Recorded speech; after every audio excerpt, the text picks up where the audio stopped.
Alors, voilà, bienvenue à toutes et à tous dans ce webinaire. On va parler ce soir de l'ICEN Ouest et en particulier du cycle généraliste des sciences de l'ingénieur, qui est un des cycles post-bac disponibles à l'ICEN Ouest. Pour en parler avec nous, évidemment, vu que la thématique de ce soir, c'est le CGSI vu par ses étudiants, on a Romane qui est avec nous. Bonsoir Romane. Salut. Et on a Alexis également. Bonsoir. Tous deux, vous êtes étudiants en deuxième année de CGSI. Donc le CGSI, c'est le cycle généraliste des sciences de l'ingénieur, c'est comme ça qu'on l'appelle entre nous. On va pouvoir en savoir un petit peu plus à la fois sur votre parcours, sur ce qu'on y fait, et puis éventuellement sur comment vous vivez les choses. Il faut savoir que le CGSI est présent sur plusieurs campus dans l'ouest de la France. Donc sur le site évidemment de Brest, mais également sur le site de Nantes, et puis sur le site de Caen également, qui accueille chacun donc une classe, voire deux cycles généralistes des sciences de l'ingénieur. Mais on commence tout de suite avec toi, si tu veux bien, Romane. Est-ce que tu peux nous en dire un petit peu plus sur ton parcours? Parce que je crois que tu as fait une terminale scientifique à l'époque, ça ne s'appelle plus trop comme ça, mais comment ça se passait au niveau du bac? C'était une option de mathématiques, je crois que tu avais. Ouais, voilà, c'est ça. Moi, j'ai fait un bac scientifique. Donc, c'était un bac SSVT. Donc, à l'époque, on avait donc en matière principale les maths, la physique et l'SVT. Et j'avais pris l'option donc mathématiques. D'accord, très bien. Et comment ça se fait que tu es arrivé à l'ICEN et en particulier dans le cycle généraliste? Je m'étais dit que je voulais continuer donc dans les sciences, en particulier avec les maths. Donc, l'option SPEMAT qui m'a fait comprendre que j'aimais un peu la théorie mathématique. Et donc, j'ai essayé de me renseigner sur les prépas, sur les facs, sur les différents endroits où je pouvais exercer en sciences. Et donc, je suis venue à l'ISEN parce que l'ambiance m'a plu et c'était une école sur Brest. Et voilà. D'accord. Donc, fan de sciences et tu as réussi à avoir de quoi faire ou enfin tu étais déçu, satisfaite du programme que vous avez? Comment ça se passe? Non, non, je suis très satisfaite. J'ai pas été déçue du tout parce que on apprend beaucoup dans l'année et c'est ça que j'aime aussi parce que c'est assez rythmé en fait, que ce soit par tous les cours de sciences qu'on a et même les autres cours, que ce soit français ou anglais. On en a toute la semaine, donc je veux dire, notre travail est rythmé parce on a nos calls, nos DS et ça nous booste en fait pour maintenir un rythme de travail et suivre les cours en fait. Donc non, c'est chouette. D'accord. Et alors, est-ce que tu peux me décrire rapidement une semaine type? Vous avez quoi comme matière, comme type de cours? Ouais. Du coup, niveau cours, ça va se concentrer principalement sur les mathématiques et la physique. C'est les deux plus grosses matières qu'on a. En maths, on a 12 heures par semaine, je crois que c'est ça, en première année. Et en physique, on doit avoir une dizaine d'heures. Et après, sinon, on a aussi des sciences industrielles. Là, je ne sais plus, ça doit être 3-4 heures. On a de l'informatique, du français et de l'anglais. Donc voilà, donc en général, on a des cours de 8 heures à 17h30 en début de semaine et la fin de semaine est un peu plus allégée. On a 2 calls par semaine. Donc l'école, c'est les évaluations orales. Donc on est devant un tableau à composer devant un prof. Donc ça, on a 2 fois par semaine et ça alterne au niveau des matières. Enfin, principalement en maths et en physique, mais voilà, ça alterne. Et après, sinon, le samedi matin, on a des DS de 4 heures. Pareil, c'est alterné au niveau des matières. D'accord. Donc, un petit programme un peu chargé.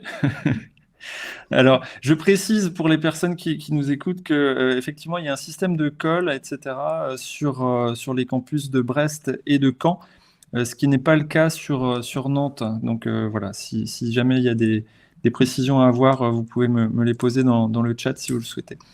Alors, on reviendra avec toi, Roman, tout à l'heure. Je voudrais en savoir un peu plus, moi, sur le parcours d'Alexis. Bonsoir, Alexis. Est-ce que tu peux nous dire comment tu es arrivé là? Alors, tu as fait quelques petites... tu as fait un faux départ, je crois, et puis tu es venu nous récupérer par la suite. Est-ce que Ouais. tu peux nous expliquer ça? Tu es issu de Rennes, je crois, un lycée à Rennes? Ouais, c'est ça. Ouais, moi, j'ai fait une terme S aussi au lycée René Cassin. Donc, c'est à côté de Rennes que j'ai fait ça. Et SSVT comme Roman et SPMAT comme Roman aussi. Et du coup, moi, après le bac, je savais pas vraiment quoi faire. Du coup, je me suis inscrit un peu sur les concours où il y avait plusieurs écoles qui étaient admissibles. Et suite aux résultats, donc j'avais un peu sur Parcoursup des écoles qui tombaient toutes les semaines. Et en fait, j'ai été pris à l'ENIP de Brest et je me suis dit que pourquoi pas, ça pouvait être sympa d'y aller. Comme que quand j'y suis allé, j'ai remarqué que c'était pas généraliste. En fait, c'était basé que sur l'électronique. Et sauf que moi, c'était un domaine que je connaissais pas du tout. Du coup, j'ai pas du tout réussi à me mettre dedans. Même dans l'ambiance et tout, j'étais vraiment pas dans le truc. Du coup, j'ai arrêté en avril. Donc, j'ai arrêté proche du but. Je pense j'aurais dû essayer de continuer, mais je pouvais vraiment plus. Et du coup, j'ai repris à la rentrée prochaine, la rentrée d'après, en première année à l'ISEM. D'accord. Et donc, tu avais repassé le concours pour rentrer à l'ICEN, c'est ça? Non, moi, j'avais envoyé mon dossier, moi. Ah ouais, tu avais envoyé un dossier. Ouais, Ok. c'est ça.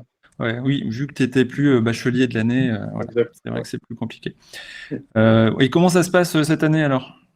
Parce que là, tu es en deuxième année, donc tu as terminé, t'as fini ta première année quand même chez nous. Tu es arrivé en deuxième année. Comment ça se passe? Parce que on rappelle que les CGSI ne sont pas confinés à l'ICEN, donc vous êtes encore dans les locaux ici.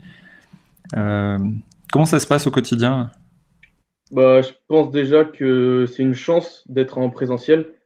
Quand on a vécu le distanciel, être chez soi derrière un ordi, à essayer de comprendre des cours assez théoriques quand même, où c'est hyper compliqué. Le fait d'être en présentiel, c'est une chance. Du coup, on en profite tous, on respecte les gestes barrières comme il faut. Et sinon, ouais, tout se passe bien. Les profs, ils sont super cool avec nous. Et puis, voilà. Très bien. Et du coup, vous avez ouais, effectivement cette chance de pouvoir vous côtoyer aussi, plus ou moins, hein, évidemment, mais de pouvoir rencontrer vos collègues de classe. Comment se passe l'ambiance dans votre classe actuellement? Moi, là, l'ambiance, c'est comme s'il n'y avait pas de Covid en soi, parce qu'on garde des liens sociaux. On n'est pas derrière nos réseaux à se parler, on a quand même des relations sociales, on se voit. On a le français qui nous fait maintenir quand même des discussions avec tout le monde. Donc nous, la vie, elle continue, quoi. On sent pas vraiment le changement, quoi. Juste à part le masque en soi, les Ouais. cours, ils continuent normalement. D'accord, d'accord. Bon, on reviendra un petit peu avec toi tout à l'heure aussi, parce que tu nous parleras un petit peu de tes activités de club. Mais je voulais revenir sur Roman. Roman, tu m'as parlé précédemment que t'avais pu bénéficier du dispositif pardon, SHN. Est-ce que tu peux nous dire ce que c'est? Ouais, alors en fait, le dispositif SHN, donc sportif de haut niveau, c'est un dispositif qui est mis en place pour aider les étudiants à lier la vie sportive et étudiante. Donc en fait, ça peut, suivant les études, donner des aménagements pour aider à maintenir un emploi du temps correct qui permette de travailler et à la fois de pouvoir exercer notre discipline. Donc, c'est parce que ça demande quand même beaucoup de temps. Alors toi, Donc, tu fais quoi comme sport? Est-ce que tu peux nous dire? ouais, moi je fais de l'athlétisme et du coup c'est vrai que j'ai beaucoup apprécié quand j'ai vu que l'école portait le logo SHN parce que je m'étais dit bon je vais quand même arriver en prépa, j'avais envie de garder l'athlétisme, mais je me disais ça va peut-être être un peu dur parce que j'y vais quand même tous les soirs, alors du coup je me disais ça va peut-être être tendu, mais en fait c'est vrai qu'ils mettent pas mal de choses à disposition et finalement j'ai réussi à trouver mon équilibre sans vraiment utiliser ce statut, mais je trouve chouette quand même que les profs en fait puissent nous aider, nous soutenir en fait de ce truc en plus, quoi, Ouais. qui prend du Et, temps quand même. et tu as d'autres SHM dans ta classe ou dans tes connaissances? Euh, euh, oui, il me semble qu'il y en a d'autres dans la classe. Mais c'est Euh, pas en athlétisme du coup. non, non, non, non. D'accord. Ok. Très bien. Alors Alexis, on avait dit qu'on pouvait évoquer avec toi ton activité en club. Alors je rappelle aux spectateurs qui nous suivent, si vous avez des questions, n'hésitez pas à les poser dans le chat sur le CGSI, sur l'ISAN Ouest, sur le concours, sur les débouchés, sur ce que vous voulez. On pourra y répondre. Si nos étudiants ici n'ont pas la réponse, je pourrais leur revenir en aide. Donc n'hésitez pas si vous avez des questions, quelles qu'elles soient. Oui, donc Alexis, tu fais partie d'un club. La vie des clubs, c'est important à l'ISEN. Toi, tu as un... Alors, est-ce que tu peux nous expliquer ce que tu fais Ouais. dans ce club? Ouais, du coup, en deuxième année, on doit choisir un club. Donc, il y a plein de types de clubs. Il y a le club foyer, on s'occupe de plusieurs choses et c'est vraiment pour se mettre, pour rendre service à l'école en soi. C'est sous forme de bénévolat. Et donc, moi, j'ai choisi le club soutien. Et donc, on aide les premières et deuxième années de l'école. Donc, là, en ce moment, ça se passe en ligne. Du coup, ils viennent sur des salles qui nous ont été ouvertes exprès sur le site qui est dédié aux cours en ligne. Et ils nous demandent donc en quoi ils veulent qu'on les aide. Et on essaie vraiment de les aider au plus, même si dans ces conditions, c'est pas, c'est pas tip top, quoi, mais on fait Ouais. de notre mieux et pour leur rendre service.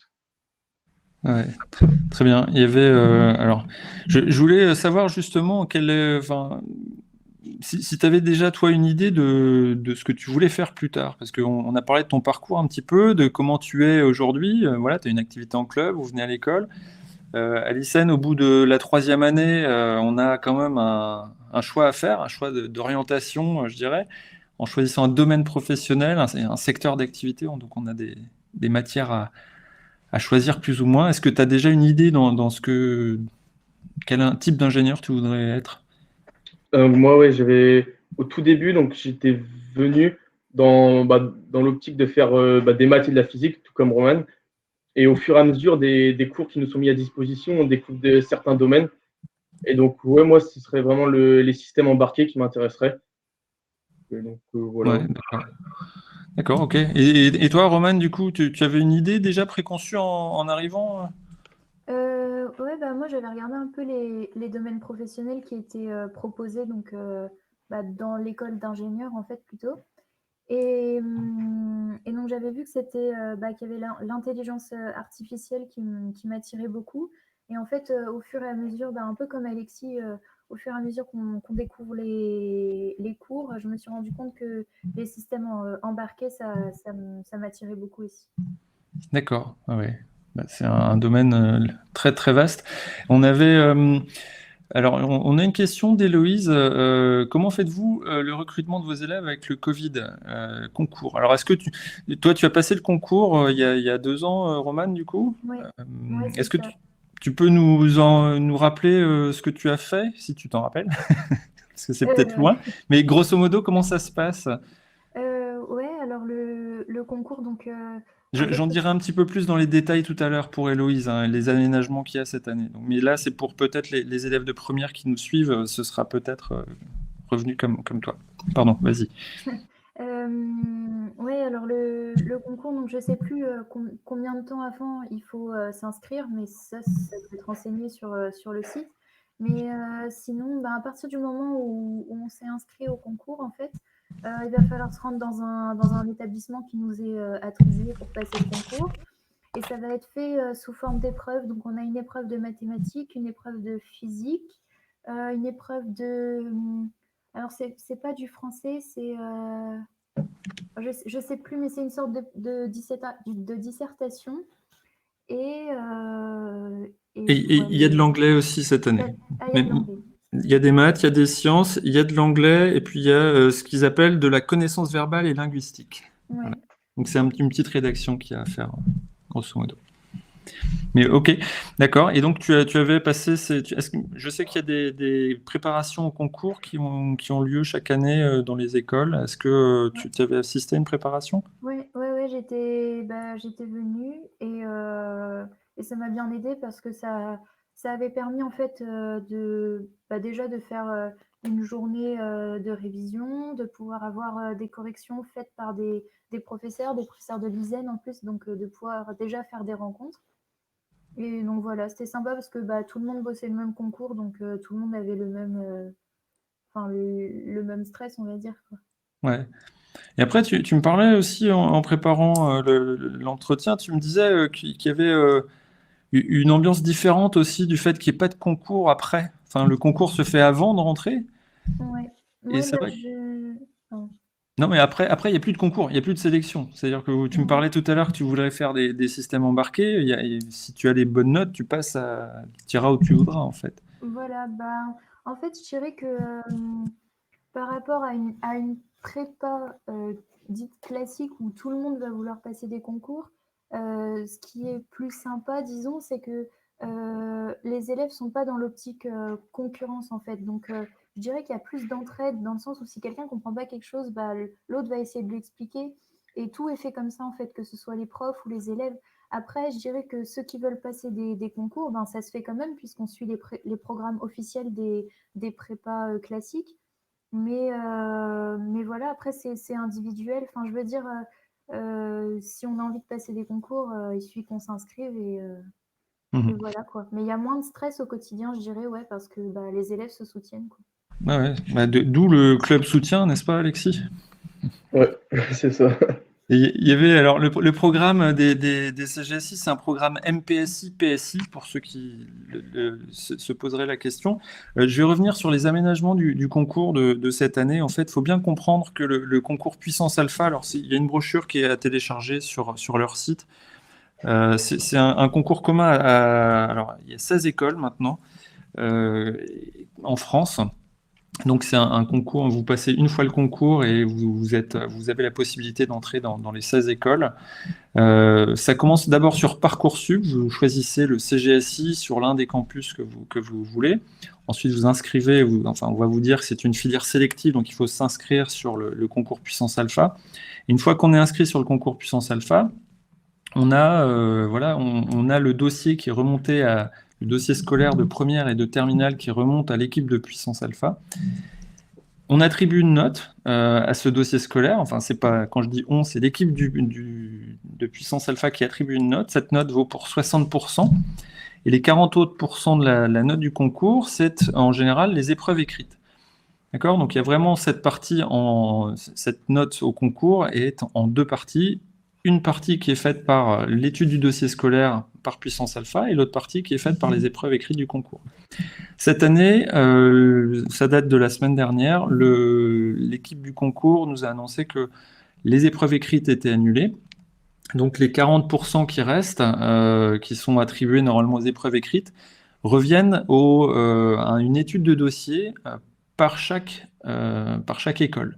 Donc ce qu'on va faire à l'ISEN, pour les étudiants qui souhaitent rentrer en cycle généraliste à Brest, à Caen ou à Nantes, on va étudier les dossiers scolaires et on va leur attribuer une note qui va venir faire un classement général. Donc ce sera une double étude de dossier, à la fois par les attendus du concours, donc avoir un niveau général en France, et puis les attendus de l'école par rapport à justement les attendus du CGSI. Par exemple, les étudiants qui souhaitent entrer en CGSI ont une surpondération de l'épreuve de mathématiques.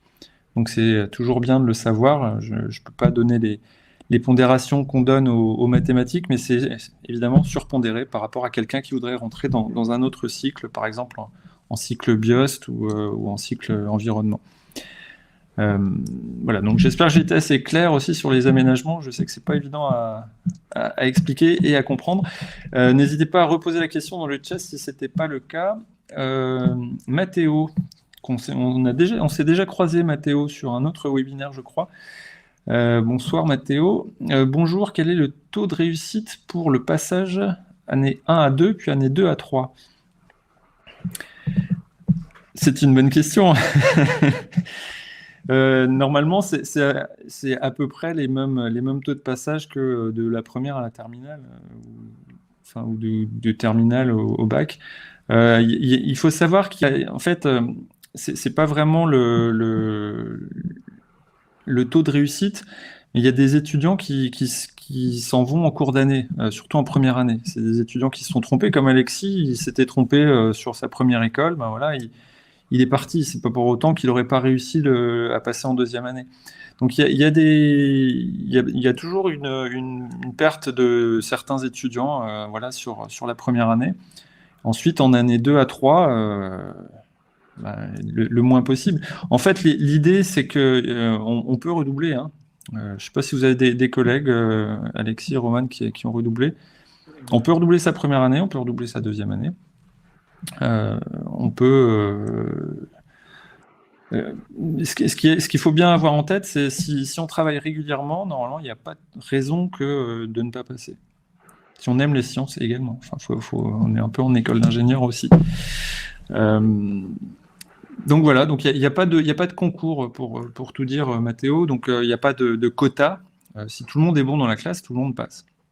Voilà, c'est aussi simple que ça. Maintenant, faut travailler. Alors peut-être Alexis, Roman, Alexis, est-ce que tu peux nous dire un petit peu plus sur la charge de travail que ça représente pour toi? Est-ce que ça correspond à ce que tu t'attendais ou un peu plus, un peu moins? Après, moi, je suis rentré dans l'école pendant 10 ans, je vais faire que de travailler ou quoi. C'est juste, je me suis dit, je vais essayer de m'accrocher, quoi, voir comment c'est au début. Et l'avantage, c'est l'école, parce qu'on peut penser que c'est pénible en pleine soirée, comme ça, le soir après les cours, d'y aller. Donc, en soi, c'est vraiment une aide. En fait, on se rend vraiment compte. Par exemple, on a un DS le samedi de maths, on a une colle de maths la semaine. Enfin, le prof, il est vraiment là pour nous expliquer. C'est vraiment pas l'école où on ne sait pas, il est derrière nous à nous dire que c'est pas bien ou quoi. Il est vraiment là pour qu'on progresse. Et on est là pour nous avant tout. Et on n'est pas là pour. Voilà. Ouais, d'accord. Ça se passe bien l'école aussi, Roman? Ouais, ça dépend avec quel prof. Ouais. En général, ouais, effectivement, moi je trouve ça top aussi. Enfin, je trouve que ça aide vraiment à avoir une organisation dans le travail parce que c'est quand même des cours qui sont assez denses. Donc, en fait, d'avoir des cols 2 fois par semaine, ça aide à savoir, tiens, là, je vais réviser ça pour mardi, ça pour jeudi. Et en fait, on a ça en tête pour le DS, on a des explications en plus. On voit aussi, là, j'avais pas compris, etc. Enfin, en fait, on arrive vraiment à se situer et de manière assez régulière. Et ça, c'est bien pour savoir où on en est, en fait, et pour pouvoir retravailler certaines notions. D'accord, ouais, ok. Alors, il y a Joanne qui pose la question, combien de spécialités au choix il y a à la suite des 2 années de prépa? Alors, ce qu'il faut savoir, c'est que les études à l'ICEN sont organisées non pas en 2 ans de prépa plus 3 ans de cycle ingé. La 3e année, qui est donc le début du cycle ingé, c'est une année qu'on considère être comme en 3e année. En fait, c'est un 3+2. Donc la 3e année, c'est une année commune à toutes les promos. Donc l'année prochaine, Roman et Alexis, vous allez avoir un fort tronc commun avec vos collègues qui ont fait informatique, environnement, biologie, économie, etc. Donc c'est une année où la 3e année, c'est une année de plus d'orientation. Donc il y a un fort tronc commun. Donc tout le monde est remis un petit peu à niveau. Vous allez voir, Roman et Alexis, que l'année prochaine, vous allez faire un peu plus d'infos, de l'intelligence artificielle, du big data, etc. Et vos collègues du cycle informatique, par exemple, ils vont galérer un peu plus en physique que vous. Mais bon. Et donc, juste pour en venir avec Joanne, donc nous, les spécialités, elles ont lieu à partir de la 4e année. Il y a 17 choix de domaines professionnels après la 3e année. Donc, ils sont accessibles sans critères de classement. Il n'y a pas de concours pour entrer. Voilà, vous parliez tout à l'heure tous les deux des systèmes embarqués. C'est un domaine professionnel qui est accessible sans concours, sans critères de classement. Donc, si vous avez le niveau pour passer en année 4, vous choisissez le domaine pro que vous avez. Je peux vous les énumérer rapidement. Ils sont dans la brochure qui est téléchargeable sur le site internet. les 17 domaines professionnels. Alors, technologie médicale et de santé, numérique, environnement, développement durable, cybersécurité, intelligence artificielle, cloud, big data, développement logiciel, robotique, drone, usine du futur, énergie, mobilité électrique, système embarqué, Internet des objets, marine technologies, ingénieur d'affaires, agriculture et numérique et finance. Voilà, donc c'est assez vaste et c'est accessible donc à tous les étudiants qui terminent leur troisième année. Eva qui pose également la question, bonsoir, est-ce que le classement au niveau national du lycée dans lequel nous sommes peut nous avantager au niveau de notre dossier ou est-ce que ce sont juste nos résultats personnels?